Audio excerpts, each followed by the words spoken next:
writers, it's Justin again. Welcome back. I hope drafting your book report went well because now it's time for us to think about the final stages of the writing process: revising, editing, and publishing. To make these steps easier for us to handle, I have broken them down into 2 lesson videos. This one will be about revising, and the next one will be about editing and publishing. You also won't have any online practice questions in this lesson, so your time and focus can be better spent on writing. Ready? Let's get into it.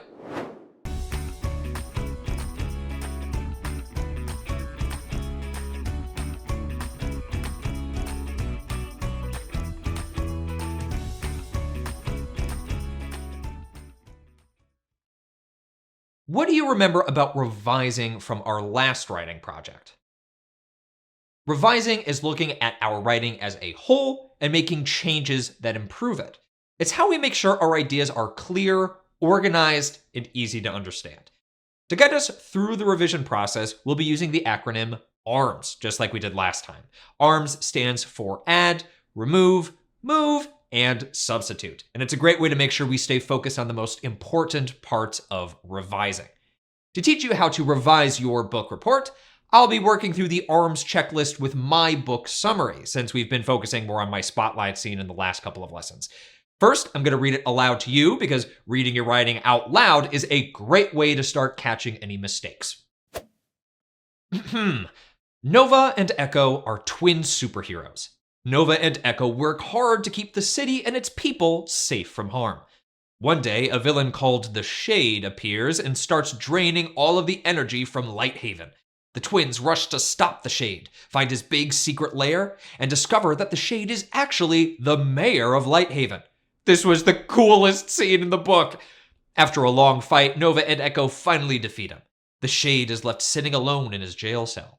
The Shade is taken to jail, and the city celebrated the twins. Okay, I think I already caught some mistakes while reading that, but let's go through ARMS still so I don't forget anything. While you're revising, you might notice some errors in grammar or spelling too, but we'll take care of those later in the editing phase. Our focus now is on those bigger wording changes. All right, let's kick off ARMS with A for add. This is where we add words or phrases into our writing. It could be smaller words that are missing in a sentence or bigger missing pieces. What do you remember about what a summary should include? According to our SWBST list, it should feature the characters and setting, what the characters wanted, the main point of conflict, how the characters responded, and the resolution. While I was reading through mine, did you spot anything I was missing? I found something missing and made a revising note. Pause here to think about what I added and why.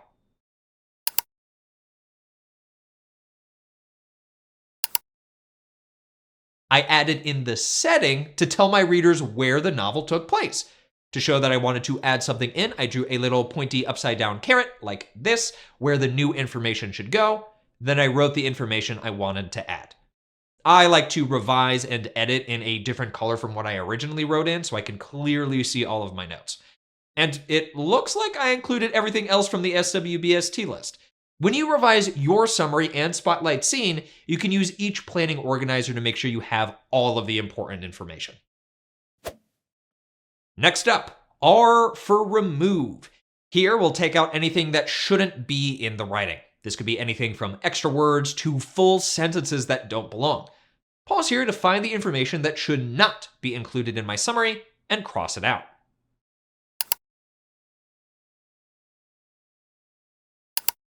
I included my opinion in this sentence about the fight between the twins and the Shade. I guess I got carried away remembering how cool it was, but opinions should not be in summaries. I'll cross it out so I know not to include it in my final draft. But I think everything else I have should stay, so we're good to move on to the next step. M stands for move. This is where we take the time to rearrange the order of any words or sentences to make the information clearer. When you're looking through your own writing, you should try thinking about it as if you've never read it before, and especially as if you've never read your book before. Thinking about it from the outside helps us find points that might not make sense to readers. When I was reading my summary to you, was there any part that was confusing? I noticed that when I was reading it out loud, I got two of my story events mixed up. I wrote that the shade is left sitting in his cell before I even said that he was taken to jail. When I was drafting, I forgot to add the part about him going to jail, so I just added it on at the end. And now that I'm reading it, I can see how someone who isn't familiar with the story would get confused by that. So to show we need to move something while revising, we draw an arrow from what we want to move to where it should go, like this. Give that a try in your notes too. Great, now we can move on to the last step of ARMS. S stands for substitute. This is where we replace words or phrases with better options. This can keep our writing interesting and clear. There are a few things we can consider replacing, the first of which is simple or boring words that have more exciting or vivid synonyms. For example, I see that I used the word long to describe the fight between the twins and the shade, but that's not very descriptive. So I think I'll replace it with an adjective like intense to show that it was full of strong action and emotions. Do you see any other words that could be improved? What about my description of the secret lair? I described it as big, but I could definitely do better. What do you think I should use? Pause here to cross out the word big and record what I should substitute it with.